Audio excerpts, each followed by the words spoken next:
from 2 Corinthians, the 5th chapter, verses 16 through 21. From now on, therefore, we regard no one from a human point of view.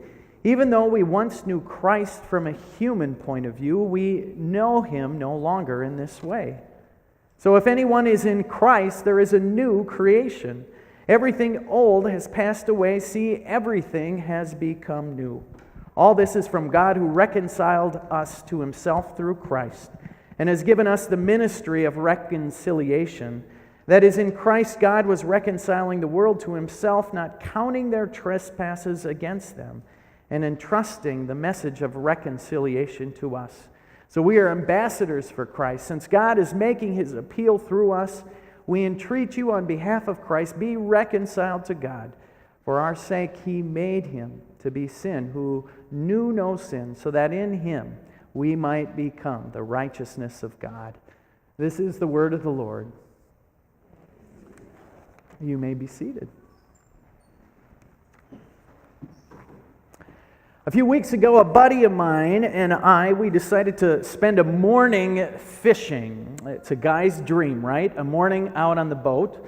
An uninterrupted morning in the boat, out on the water, sort of being guys, talking smart, and hopefully catching a few fish. That was the plan. Well, we made it out onto the water, and to be honest, the fishing was terrible, as it often is with me, unfortunately. It was downright slow, so the company was good, so that was good. But we trolled our way around the lake, and finally, I got a fish on. And I reeled, and we hauled in this fish in the boat, and it was the wrong species of fish, I have to admit that. But we didn't care. We got a fish in the boat. And so I took that fish, I held it high in the air, and then we released it back in the lake.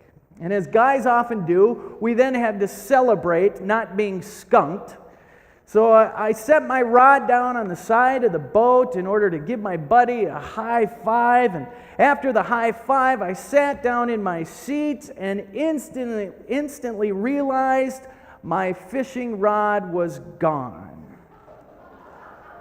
Actually, I should correct myself. My buddy's fishing rod was gone. The rod he let me borrow that morning, it was gone. You see, in all our testosterone-laden celebration, I set my rod on the gunnel of the boat. Not smart, I know. And before we knew it, the gods of the lake decided to swallow up my buddy's rod. Now, had this been my rod, it really wouldn't have been that big a deal. You see, I buy my gear from that great fishing store called Fleet Farm. But my buddy, oh no, he's a better fisherman than me. His rod was an all-graphite rod with carbon matte fibers and glossy resin finish, complete with an aged cork handle. His reel was made of shiny titanium, multi-geared stainless steel. I think it had a kickstand. My buddy fishes with nice gear. And let's just say that the rod that found its way to the bottom of the lake was likely worth the same amount as all my tackle and rods combined. We looked and we looked and we looked for this rod to no avail. I felt terrible. In fact, it's been 3 weeks, and every time I talk to this buddy of mine, though he's forgiven me and says it was no big deal, and though I wrote him a really fat check to replace that rod, I still feel this immense guilt. Every time I talk to him, I just can't get over it. I feel guilty, and maybe a bit stupid too. Friends, tell me I'm not the only one who's ever made a mistake like this before. Tell me I'm not the only one. If you're like me, it's quite likely that you've had a moment or two like this in your past.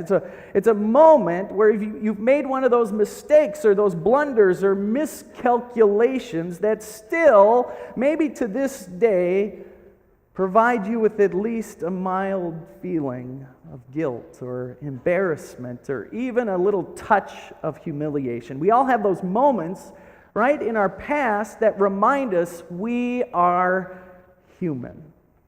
Friends, I say this because it seems to me that our pasts have this way of grabbing a hold of us. Our past, it seems at times, doesn't let us go. Our pasts have this way of holding on to us. If you've gone through a divorce, if you've gone through financial hardship, if you've lost a job, you know this.